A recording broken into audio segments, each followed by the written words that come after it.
Welcome to the One Year Bible, September 9. The Old Testament reading, Isaiah chapter 3, verse 1 through chapter 5, verse 30.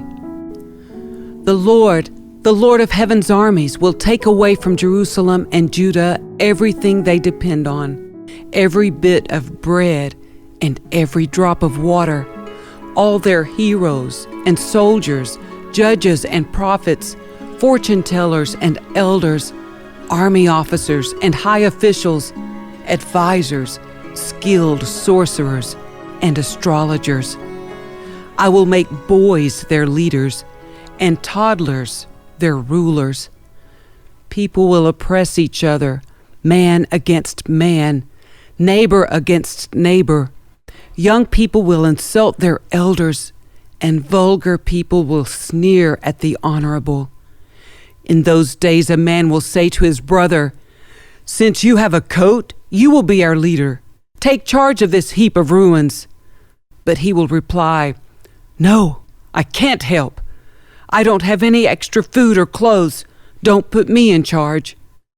For Jerusalem will stumble and Judah will fall, because they speak out against the Lord and refuse to obey him. They provoke him to his face. The very look on their faces gives them away. They display their sin like the people of Sodom and don't even try to hide it. They are doomed. They have brought destruction upon themselves. Tell the godly that all will be well for them. They will enjoy the rich reward they have earned. But the wicked are doomed, for they will get exactly what they deserve. Childish leaders oppress my people, and women rule over them. Oh, my people, your leaders mislead you. They send you down the wrong road. The Lord takes his place in court and presents his case against his people. The Lord comes forward to pronounce judgment on the elders and rulers of his people. You have ruined Israel, my vineyard.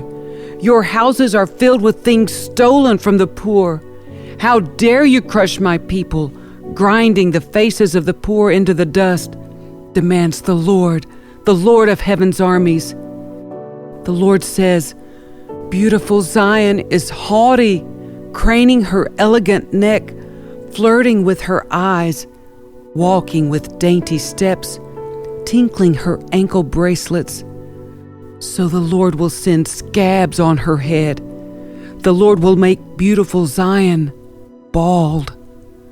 On that day of judgment, the Lord will strip away everything that makes her beautiful: ornaments, headbands, crescent necklaces, earrings, bracelets, and veils, scarves, ankle bracelets, sashes, perfumes and charms, rings, jewels, party clothes, gowns, capes, and purses, mirrors, fine linen garments, head ornaments, and shawls.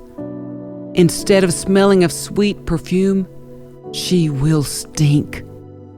She will wear a rope for a sash, and her elegant hair will fall out. She will wear rough burlap instead of rich robes. Shame will replace her beauty. The men of the city will be killed with the sword, and her warriors will die in battle. The gates of Zion will weep and mourn. The city will be like a ravaged woman, huddled on the ground. In that day so few men will be left that 7 women will fight for each man, saying, "Let us all marry you. We will provide our own food and clothing. Only let us take your name so we won't be mocked as old maids." But in that day, the branch of the Lord will be beautiful and glorious. The fruit of the land will be the pride and glory of all who survive in Israel. All who remain in Zion will be a holy people. Those who survive the destruction of Jerusalem and are recorded among the living. The Lord will wash the filth from beautiful Zion and cleanse Jerusalem of its bloodstains with the hot breath of fiery judgment. Then the Lord will provide shade for Mount Zion and all who assemble there. He will provide a canopy of cloud during the day, and smoke and flaming fire at night, covering the glorious land. It will be a shelter from daytime heat, and a hiding place from storms and rain. Now I will sing for the one I love a song about his vineyard. My beloved had a vineyard on a rich and fertile hill. He plowed the land, cleared its stones, and planted it with the best vines. In the middle he built a watchtower and carved a winepress in the nearby rocks. Then he waited for a harvest of sweet grapes. But the grapes that grew were bitter. Now you people of Jerusalem and Judah, you judge between me and my vineyard. What more could I have done for my vineyard that I have not already done? When I expected sweet grapes, why did my vineyard give me bitter grapes? Now let me tell you what I will do to my vineyard. I will tear down its hedges and let it be destroyed. I will break down its walls and let the animals trample it. I will make it a wild place where the vines are not pruned and the ground is not hoed, a place overgrown with briars and thorns. I will command the clouds to drop no rain on it. The nation of Israel is the vineyard of the Lord of heaven's armies. The people of Judah are his pleasant garden. He expected a crop of justice, but instead he found oppression. He expected to find righteousness, but instead he heard cries of violence. What sorrow for you who buy up house after house and field after field, until everyone is evicted and you live alone in the land. But I have heard the Lord of heaven's armies swear a solemn oath. Many houses will stand deserted. Even beautiful mansions will be empty. 10 acres of vineyard will not produce even 6 gallons of wine. 10 baskets of seed will yield only 1 basket of grain.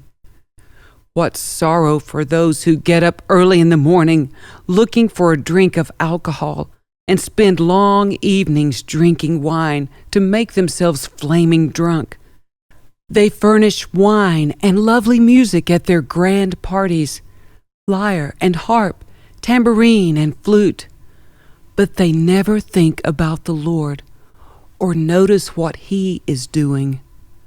So my people will go into exile far away because they do not know me.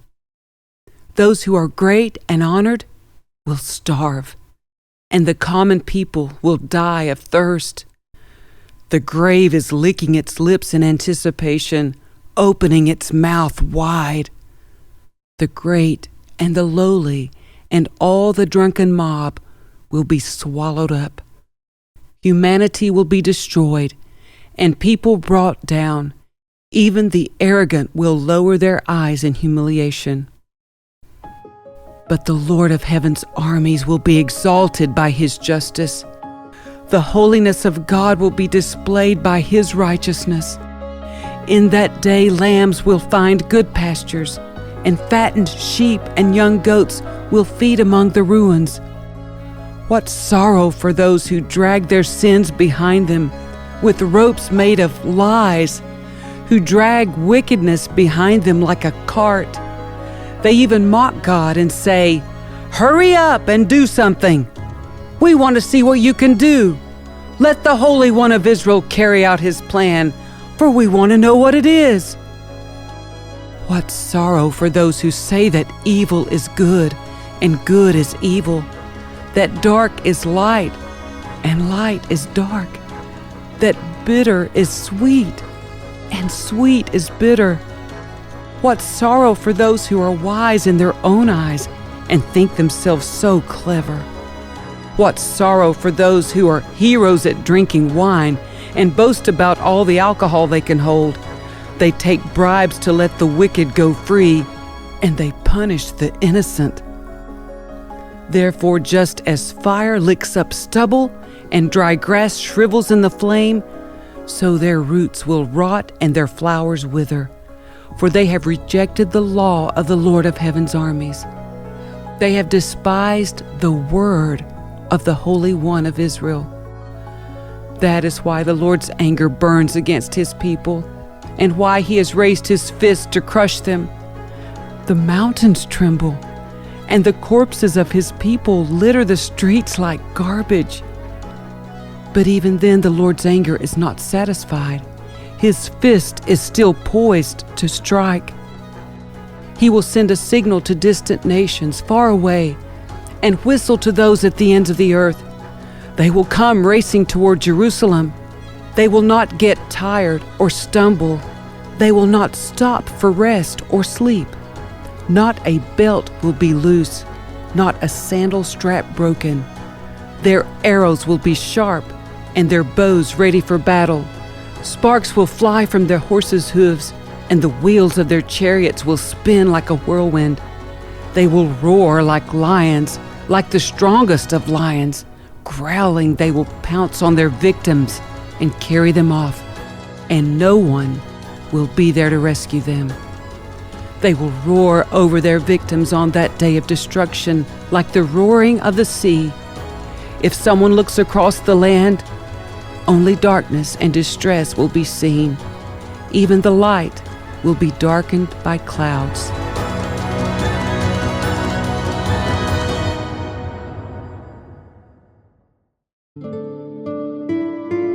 The New Testament reading, 2 Corinthians chapter 11, verses 1 through 15. I hope you will put up with a little more of my foolishness.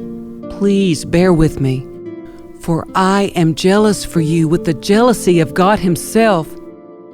I promised you as a pure bride to one husband, Christ.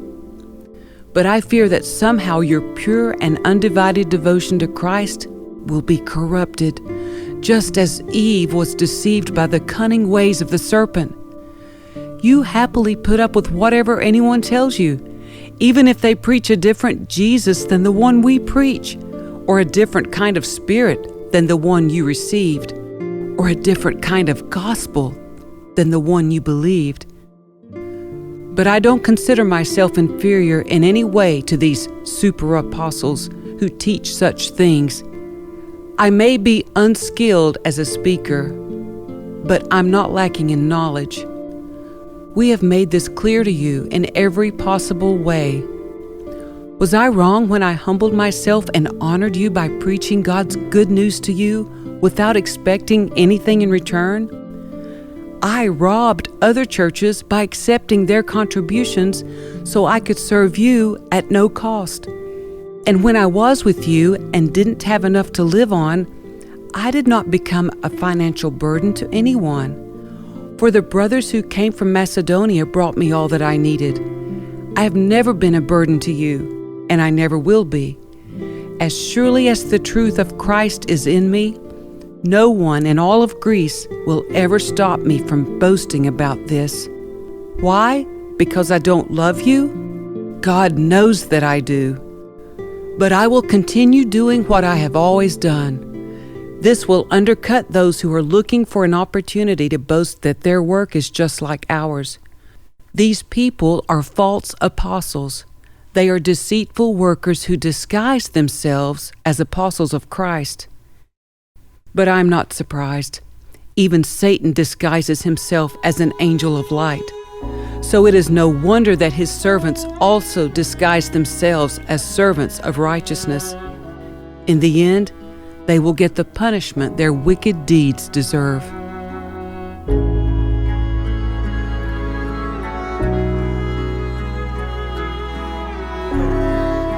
Psalm 53, verses 1 through 6. Only fools say in their hearts, "There is no God." They are corrupt, and their actions are evil. Not one of them does good. God looks down from heaven on the entire human race. He looks to see if anyone is truly wise, if anyone seeks God. But no, all have turned away. All have become corrupt. No one does good, not a single one. Will those who do evil never learn? They eat up my people like bread and wouldn't think of praying to God. Terror will grip them. terror like they have never known before. God will scatter the bones of your enemies. You will put them to shame, for God has rejected them. Who will come from Mount Zion to rescue Israel? When God restores his people, Jacob will shout with joy, and Israel will rejoice.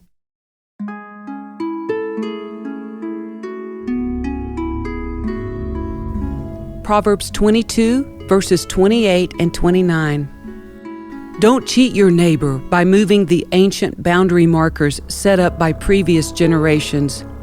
Do you see any truly competent workers? They will serve kings rather than working for ordinary people.